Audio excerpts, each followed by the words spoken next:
Yo, what is going on YouTube? I am Germ here. Today we're going to be talking a little bit about the LCS and more specifically 100 Thieves. A pretty big announcement like a week or so ago from them that I just kind of want to dive a little deeper into and talk about. But first, a word from today's sponsor, which is of course Prize Picks. This is daily fantasy made easy. All you have to do is select more or less on player props for your favorite competitions, whether it's traditional sports, esports, League of Legends esports, Valorant, CSGO, football, baseball, basketball, soccer, whatever. They have, offerings in the stuff that you know and love and already watch and enjoy, so you might as well add a little extra spiciness to that stuff.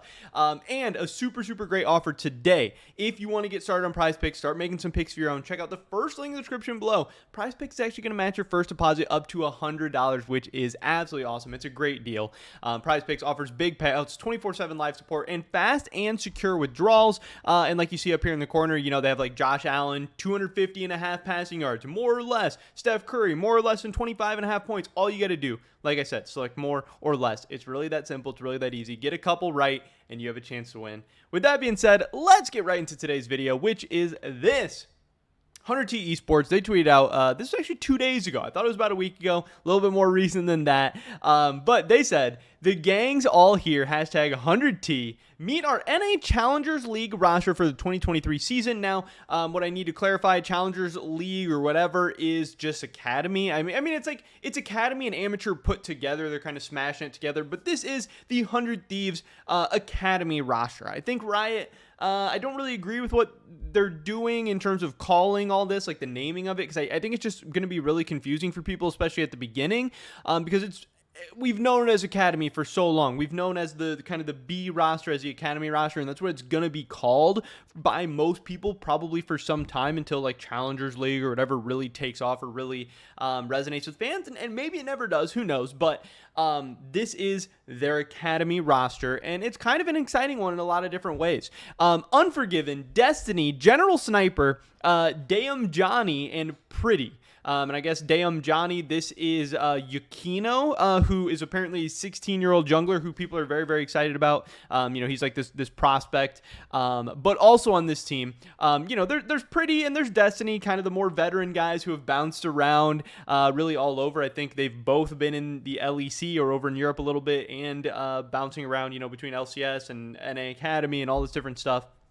They're kind of, the more experienced players, which I think it is good to have. I know some people are going to be critical of 100T for like, why do you have Destiny? Why do you have Pretty? You have all these exciting prospects, and you have like some old washed up guys who just kind of keep bouncing around. And obviously you have to have somebody. You can't just have all like blue chip prospects on your academy team. But also you have some more veteran guys to help the younger guys learn and to make them more comfortable and to show them what it is to be a pro or to, compete and train and practice in the right ways and right mindsets and all this stuff. But yeah, some people are hyped up for Yukino, but the two most hyped up prospects on this thing, the thing people are going to be most excited for, is Unforgiven, who again was the first team all LEC AD carry last year in the summer split. Now, hey, he went to Worlds and even in the playoffs and certainly wasn't the best AD carry in Europe. I still think he's really damn good, but hey, there were some confidence issues, there were some play issues, I get it, but for him to not end up with a starting spot in the LEC or LCS is pretty crazy. But damn, if they don't have the best backup AD carry in the LCS, if this Doublelift situation doesn't work out, if Doublelift comes back and he is just absolutely washed up, or if Doublelift comes back for a split and he's burnt out and doesn't want to play anymore, or even if after this year Doublelift is burnt out and doesn't want to play anymore, as Doublelift has kind of waffled and flip-flopped and went back and forth before, or if Doublelift comes back and sucks or whatever, they are going to have a very good and talented AD carry who is ready to go, but is also going to be building his confidence up in the challenger scene, and is going to be another guy who's definitely going to be able to help some of these other prospects develop. But then the man of the hour, obviously in the forefront here, is General Sniper. If you guys do not know about him, he is the younger brother of Viper, the former, not Viper, the AD carry, Viper, the top laner who used to play in the LCS a little bit.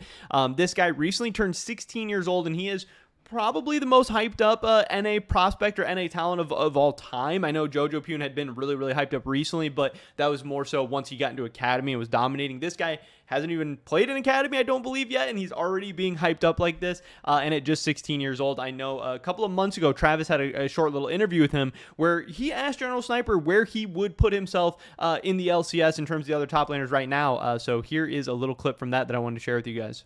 Think you are compared to some of the other players that are playing on stage? Honestly, like the top 3 top laners, I would say in the LCS would have to be. I mean, I would honestly say Impact's the best. Impact's just number 1. Then it's like Someday and Buffa, but the rest are just like they're just like average, you know? So do you think you're better than the rest of them? Yeah, Like, 100%. so you would, if you were in the LCS right now, you'd be the 4th best top laner. Honestly, I don't think I'd be dominating the LCS yet. I think I need to go through I mean, I know I need to go through Academy first just to get like the experience and stuff, especially because I'm only 15 years old, right? Yeah. I definitely think that in 2 years from now, I'll not only like play in the LCS, but I'll be dominating every top laner.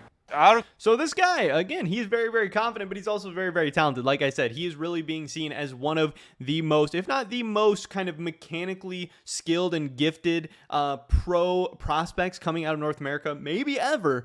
And he is saying in 2 years' time, again, he was 15 in that clip. He is 16 now. He's saying next year when he's 17, he will not only be in the LCS, but he'll be dominating the LCS. And he's also saying at 15 years old, he could have been the 4th best top laner in the LCS, only behind Impact Someday and Bwipo.